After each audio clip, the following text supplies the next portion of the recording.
कुएं में जादुई फ्रॉक। एक समय की बात है, शिवनगर नामक गांव में रोहिणी अपने चाचा और चाची के साथ रहा करती थी।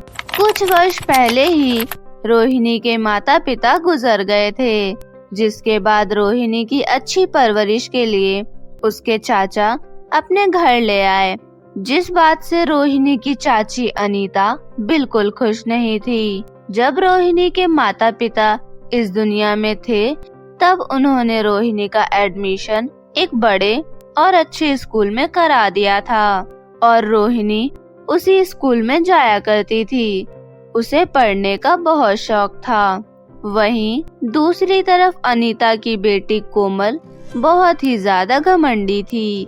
जहां अनीता अपनी बेटी को महंगी महंगी ड्रेस दिलाया करती थी, वहीं रोहिणी को कोमल के पुराने कपड़े पहनने पड़ते थे।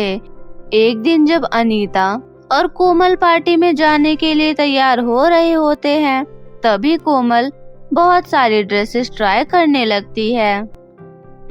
कौन सा पहनूं? ये पिंक, ब्लू या रेड?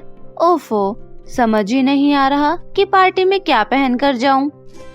कोमल ड्रेस ट्राई कर ही रही होती है, तभी वहाँ पर रोहिणी आती है और कोमल को देखती है और देखती है कि कोमल के पास बहुत सारी अच्छी अच्छी ड्रेस है, जिनमें से उसे एक ब्लू ड्रेस बहुत ज्यादा पसंद आती है।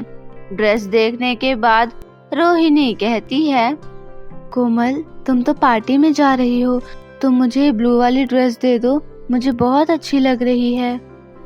अच्छा, तुझे मैं अपने ब्रांडेड कपड़े दूंगी और तुझे ये ड्रेस लेने की क्या जरूरत है? तू थोड़ी ना हमारे साथ पार्टी में जा रही है। तू घर पर रहकर सारा काम कर, और हाँ, आज जो मुझे स्कूल से होमवर्क मिला था वो भी पूरा कर देना। ठीक है, मैं सारे काम कर दूंगी। भले ही मैं पार्टी में नहीं जा रही, पर तुम मुझे अपनी कोई सी भी ड्रेस दे दो, मेरे पास ज्यादा कपड़े नहीं है। तभी कोमल जोर जोर से रोने लगती है और अनीता भागते भागते अपनी बेटी के पास आती है और कहती है, क्या हुआ मेरी प्रिंसेस, तुम रो क्यों रही हो? माँ देखो ना, रोहिणी को ड्रेस नहीं दी तो उसने मुझे थप्पड़ मारा। क्या? तेरी इतनी हिम्मत, तूने मेरी बेटी को हाथ लगाया, और तेरी इतनी औकात भी है कि तू ये कपड़े पहनेगी? नहीं चाची, कोमल झूठ बोल रही है, मैंने उसे थप्पड़ नहीं मारा, और जब उसने मुझे कपड़ों के लिए मना किया तब भी मैंने उसे कुछ नहीं कहा। अब ज्यादा बातें मत बना, मुझे पता है तू झूठ बोल रही है। मेरी बेटी हमेशा सच बोलती है। अब जा यहाँ से, मेरी प्यारी बेटी को रुला दिया। रोहिणी भी वहाँ से आ जाती है और अपने कमरे में आकर सोचती है, कोमल ने झूठ क्यों बोला? मैंने तो उससे ड्रेस मांगी थी, और जब उसने मना किया तो मैंने उसे कुछ भी नहीं कहा, और चाची ने भी इतनी जल्दी कोमल पर विश्वास कर लिया। ये सोचकर रोहिणी बहुत ज्यादा उदास हो जाती है कि अनीता ने एक बार भी उसकी बात नहीं सुनी। वहीं दूसरी तरफ अनीता और कोमल पार्टी में चले जाते हैं। दोनों ने ही बहुत महंगी और ब्रांडेड ड्रेस पहनी थी। सभी ने उन दोनों के ड्रेस की बहुत तारीफ की। वाह यार कोमल, तूने ड्रेस कहाँ से ली? मुझे भी बता, मुझे भी ड्रेस चाहिए, बहुत ज्यादा सुंदर लग रही है। हाँ, अच्छी तो लगेगी ही। वैसे ये ड्रेस सब पर अच्छी नहीं लगती। मैं इतनी सुंदर हूँ इसीलिए मुझ पर अच्छी लग रही है, पर मुझे नहीं लगता कि तुम पर भी अच्छी लगेगी। कोमल इसी तरह सभी को नीचा दिखाया करती थी, पर यहाँ रोहिणी घर के सारे काम करती है और फिर घर का सारा काम करने के बाद अपना और कोमल का स्कूल का होमवर्क करने लगती है। पढ़ाई करते करते रोहिणी को बहुत तेज भूख लग जाती है। चाची अभी तक आई ही नहीं है।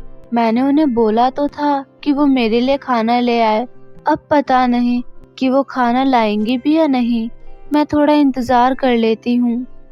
कुछ घंटे ऐसे ही बीत जाते हैं और जब अनीता और कोमल पार्टी से आते हैं तो वो खाना लेकर नहीं आते और फिर रोहिणी कहती है, चाची आप खाना नहीं लाई, मुझे बहुत तेज भूख लग रही है, मैंने बोला था। हाँ, तो अब पार्टी में मुझे याद नहीं रहा होगा। तेरी तरह थोड़ी ना मुझे घर में बैठा रहना होता है, बाहर जाकर लोगों से मिलना पड़ता है। भूल गई होंगी मैं। ठीक है, कोई बात नहीं चाची, तो आप मेरे लिए खाना ही बना दीजिए, बहुत तेज भूख लग रही है, पेट में तो चूहे कूद रहे हैं। अच्छा, जाकर खुद बना ले अगर खाना है तो, मैं तो चली सोने, बहुत ज्यादा थक गई हूँ। इतना कहकर अनीता और कोमल अपने अपने कमरे में जाकर सो जाते हैं और बेचारी रोहिणी भूख से उसकी जान जा रही थी। उसमें तो इतनी हिम्मत भी नहीं थी कि वो खाना बनाकर खा ले। तभी वो देखती है कि कल के चावल और सब्जी पड़ी हुई है, वही रोहिणी खा लेती है क्योंकि अब उसके पास कोई चारा नहीं था। अगले दिन जब रोहिणी स्कूल जाती है तभी उसकी टीचर कहती है, रोहिणी बेटा, अभी तक तुम्हारी फीस नहीं आई। अगले 3 दिनों में अगर तुम्हारी फीस नहीं आई तो तुम्हें स्कूल में नहीं आने दिया जाएगा।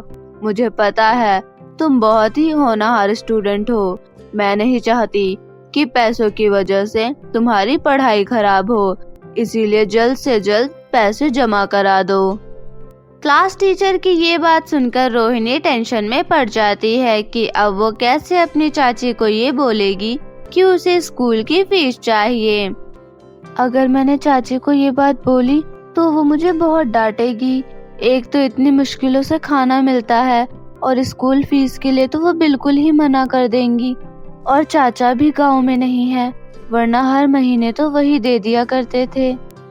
यही सोच सोच कर रोहिणी बहुत उदास हो जाती है। तभी देखती है कि वहाँ से एक बूढ़ी अम्मा बहुत भारी थैला लेकर गुजर रही है और ये देखने के बाद रोहिणी उनकी मदद करने लगती है और सामान लेकर वो उनके घर तक पहुंचा देती है। भगवान तुम्हारा भला करे बेटी, तुझे सारी खुशियां मिले, तूने मेरी मदद की है, बोल तुझे क्या चाहिए। नहीं नहीं आंटी जी, मुझे कुछ नहीं चाहिए, सबकी मदद करना पुण्य का काम होता है। नहीं बेटी, तूने मेरी मदद की है तो मेरा भी फर्ज बनता है तुझे कुछ देने का। चल, मैं तुझे कुएं में जादुई फ्रॉक के बारे में बताती हूँ। इसके बाद वो बूढ़ी अम्मा रोहिणी को कुएं के पास ले जाती है और कहती है, इस कुएं में बहुत से जादुई फ्रॉक है।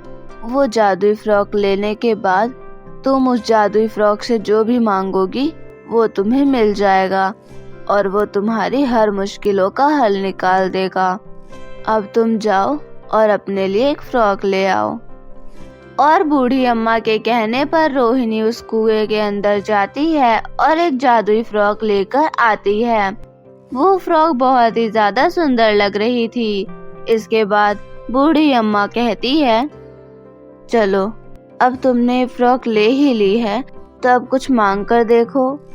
हे जादुई फ्रॉक, मुझे कुछ पैसे दे दीजिए, मुझे कल की स्कूल फीस जमा करनी है।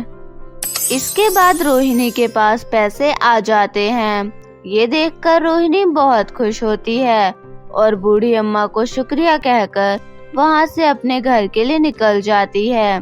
घर में घुसते ही रोहिणी बहुत सावधानी से जाने लगती है क्योंकि उसे पता था अगर वो फ्रॉक अनीता या कोमल को दिखाएगी तो वो दोनों ही ये फ्रॉक छीन लेंगे। और फिर रोहिणी उस जादुई फ्रॉक को सीधा अपने कमरे में जाकर रख देती है और इस बारे में किसी को नहीं बताती।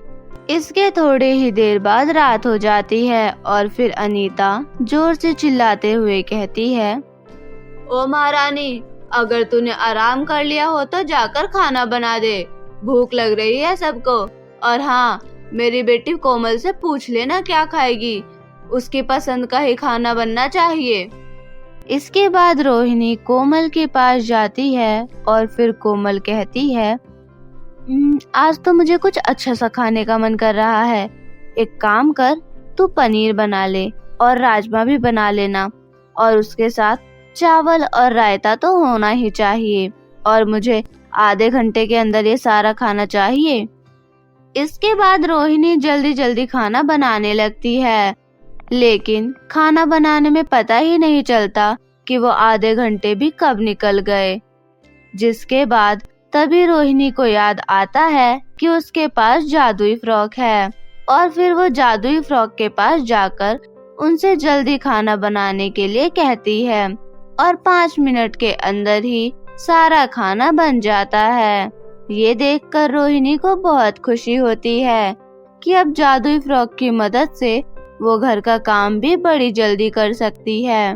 अगले दिन रोहिणी अपनी स्कूल की फीस जाकर स्कूल में जमा कर देती है और फिर घर जाकर जादुई फ्रॉक से कुछ अच्छा सा खाने के लिए मंगाती है।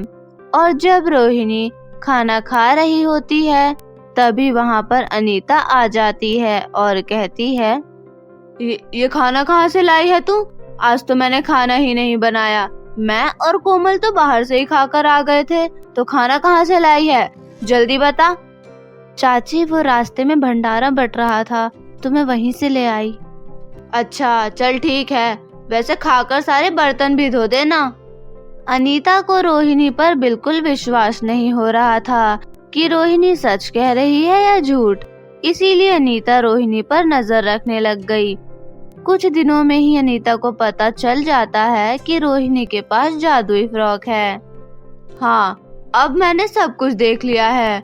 जब तू जादुई फ्रॉक से अपने लिए बहुत सारे कपड़े मांग रही थी तभी मैंने देख लिया था। अब जल्दी जल्दी बता, कहाँ से लाई है ये फ्रॉक? मैं जाऊंगी और बहुत सारी फ्रॉक लेके आऊंगी और फिर तो बस ऐशो आराम की जिंदगी जीऊंगी। रोहिणी कुछ बताना तो नहीं चाहती थी, पर अपनी चाची के डर से उसने सब कुछ बता दिया था। इसके बाद अनीता कोमल को बुलाती है और दोनों ही उस कुएं के पास चले जाते हैं। और जैसे ही कोमल कुएं में जाती है तो वो काफी समय लगा देती है। बहुत समय हो जाता है और रात भी हो जाती है और अनीता बहुत ज्यादा चिंता करने लगती है। और इसी तरह एक दिन भी निकल जाता है, जिसके बाद 2 दिन, 3 दिन और चौथे दिन में जब कोमल कुएं से बाहर नहीं निकलती तभी अनीता को उसके किए का फल मिल जाता है। उसे समझ आ जाता है कि उसकी बेटी अभी तक क्यों नहीं आई। जिसके बाद अनीता घर जाकर रोहिणी से हाथ जोड़कर माफी मांगती है, उसे सारी बातें बता देती है। ये सुनकर रोहिणी को भी बहुत दुख होता है, लेकिन उसके बाद रोहिणी और अनीता खुशी खुशी रहने लगते हैं।